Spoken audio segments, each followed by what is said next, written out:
The presidential elections are right around the corner, and Americans are once again choosing between the two major party candidates. Voting is often thought of as a choice between the lesser of two evils, as voters feel that neither candidate represents their interests satisfactorily. This time, voters are more polarized than ever, as MAGA voters give fanatical support to Trump, while Democratic voters may seem less enthusiastic about Harris, but their hatred and fear of Trump is galvanizing. A Trump victory is the end of democracy, they argue, and their vote is not so much for Harris as it is against Trump. Furthermore, polls show, if you choose to believe them, that Trump and Harris are virtually tied. Clearly, the stakes are high. Once again, as in past elections, the third-party candidates are suppressed and marginalized. They are barred from the presidential debates and ignored by mainstream media. They face daunting challenges to even get their names on ballots.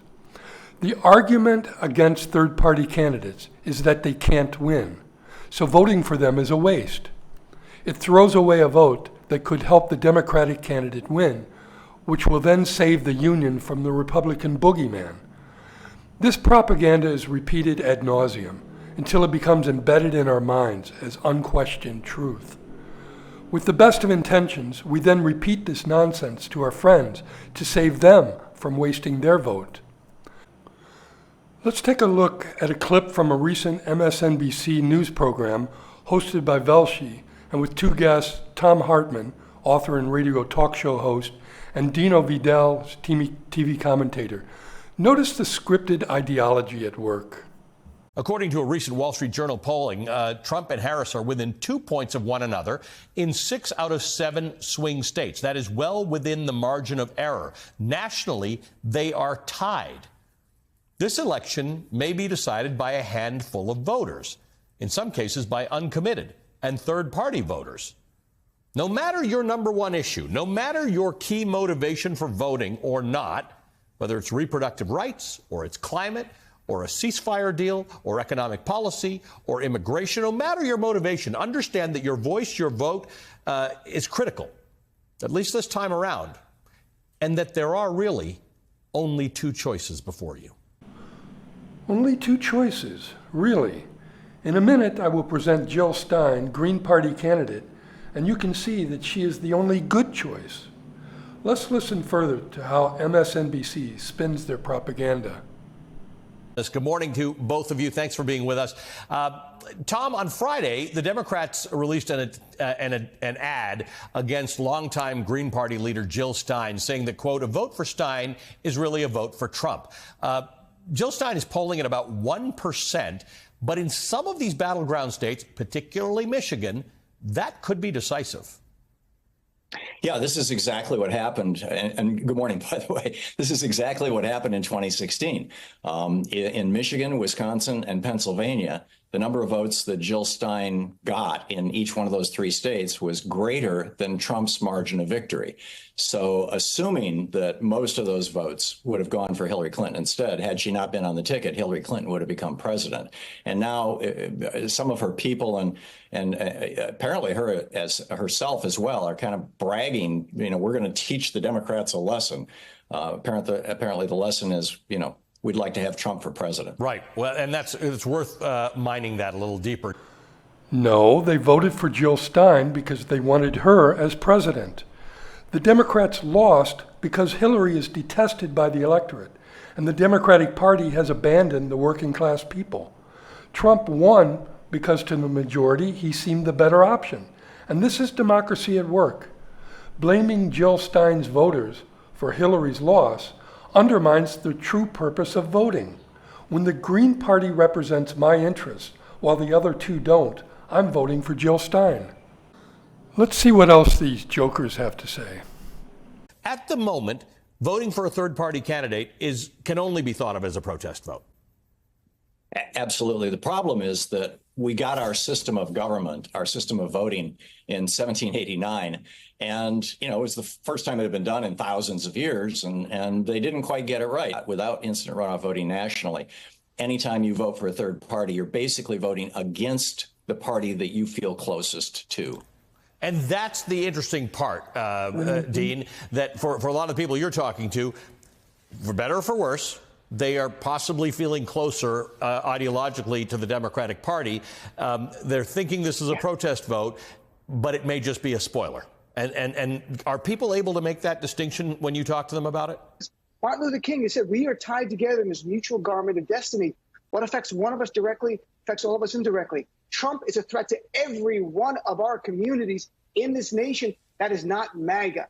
So we have to defeat Trump. As much it might hurt some people in my community to cast a ballot for Harris, I understand it. Believe me, I get it. But the stakes and the threat by Trump is too much to every community that we believe in and that has supported us in the past. In this election, voting for a third party, at least Democrats voting for a third party is handing a vote to Trump. And that's the way people have to think about it. This show is filled throughout with anti-third party propaganda. They made sure to reinforce all of the talking points.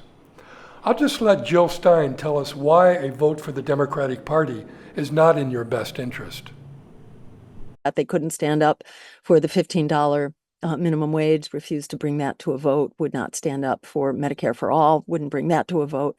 On just issue after issue, they have been vulnerable to their funders and the power of the hierarchy within the Democratic Party, which essentially enforces the agenda of their big donors and puts a lot of internal money and pressure and appointments and all that behind it as well.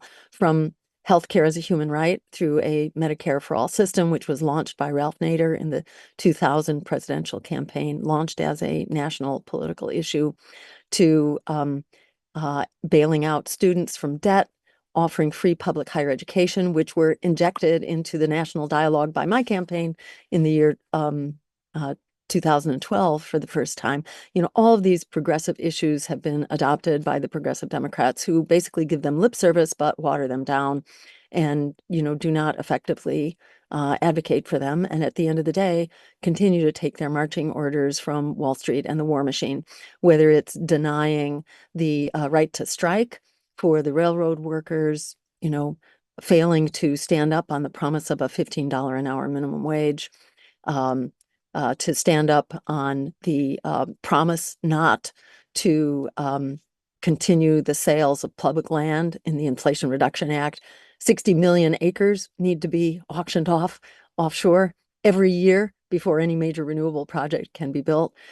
On issue after issue, the Democrats have broken their promises on student debt bailout and so on. They've broken their promises. To add, it's the neoliberal agenda of Democrats of austerity, of the dismantling of public resources, privatization, endless war, large tax giveaways to the wealthy.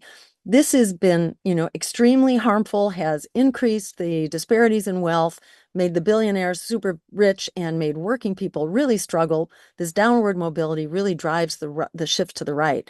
And so the Democrats are as much a part of driving the rightward surge. In the face of a genocide now, it's asking us to hold our noses and vote for genocide. The Democratic National Committee, which would not give even 2 minutes of airtime to a Palestinian, a true supporter of Kamala Harris and the Democrats, an elected officer, in fact, I think a state representative, refused to give her 2 minutes to talk about the plight of the Palestinians, while they, profess to be concerned, but swear allegiance to Israel, invite Netanyahu, a war criminal, to come and address Congress, give him a standing ovation every 60 seconds, refuse to even consider a weapons embargo, which would end the genocide immediately and bring Israel into compliance with international law and into compliance with the American people and what the American people desperately want in overwhelming numbers, not to mention the world community. So, I think it's entirely inexcusable and reprehensible that we are being goaded into supporting genocide to affirming it. Every vote that's cast for Kamala Harris or Donald Trump is essentially a vote to empower genocide. Every vote that's cast for our campaign is a shot across the bow of the empire to say that we will not abide by genocide. We are standing up And we are resisting and we are growing and our numbers are growing. And in fact, they are because of the power of the stranglehold of corporations and billionaires and Wall Street and the war machine on our political system. Jill Stein also details the extent to which the Democratic Party has fought to keep the Green Party off the ballot. It's very hard to compete when the Democrats are pulling out all the stops, when both parties have conspired to change the laws, to keep challengers off the ballot, to keep us silenced, to keep us out of the debate and the dialogue. The Democrats proudly announced, in March of this year that they had hired an army of lawyers in order to throw third-party competitors off the ballot, which they have proceeded to do. They publicly advertised for managers of infiltrators and spies in order to report back and essentially to disrupt their competition, a sort of COINTELPRO type program. And they've publicly advertised. We have the screenshots of those ads. They hijacked our public funding, which we qualified for in order to assist with our ballot drives. So they're absolutely pulling out all the stops. And part of that is basically a psyop, a psychological operation to convince the public that we are powerless and that resistance is futile. It's not futile. It's only futile if we buy into that. And I see this as the propaganda that's intended to make people feel powerless and hopeless so that they will continue to comply with an abusive system that's advancing the interests of the 1%, of Wall Street, the war machine, APAC, et cetera, but which is throwing everyday Americans under the bus. Jill Stein also makes a strong case about why we should vote for her party. We're the only people-powered opposition that retains ballot access across the country, that can truly challenge empire, genocide, and oligarchy. We are the only such option. We are the one such campaign. There are other progressives running on similar principles, but they do not have the reach. They do not have the ballot access across the country, which you have to have if you're going to actually challenge empire. You need to be on the ballot for pretty much everyone, which we are. We're on the ballot for about 95% of voters, and we've been able to maintain that ballot access, and we have defied all the odds and all the history in being able to do that. And we're in a very fluid context right now. Greens have been ahead of the curve on demilitarization, on reparations, on climate change, on opposing, a militarized foreign policy and arguing for foreign policy based on international law and human rights and diplomacy.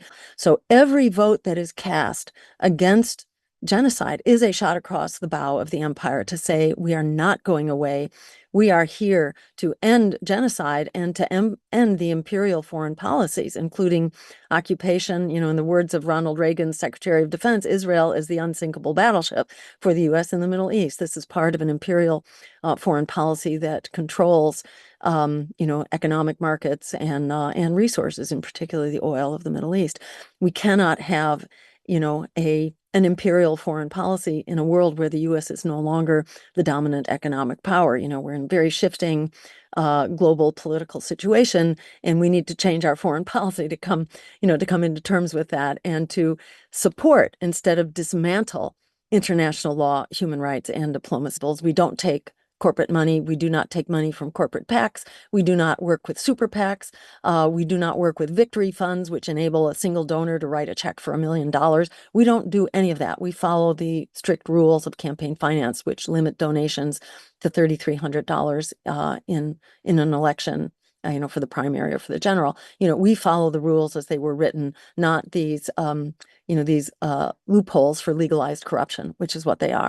The Democrats make promises that they don't keep, while the Republicans don't make promises at all. So we have a really desperate voting system in which, the system is very much in flux right now. And the number of voters who are clamoring for another option is off the charts. According to Gallup poll, it's like 63% of Americans who say that the two major parties have done such a bad job. They want another major option. So this is what the American people want. The question is whether the word will get out insufficient time to mobilize voters, to ensure that non-registered eligible voters get registered, and to ensure that people know that there is a choice. And the Democrats are pulling out all the stops, conducting fear campaigns and smear campaigns and voter shaming and third-party shaming in order to silence their opposition, because they are quaking in their boots that people should discover that there really is a principled opposition. On day one, in fact, before day one, long before day one, on November 6th, I would say,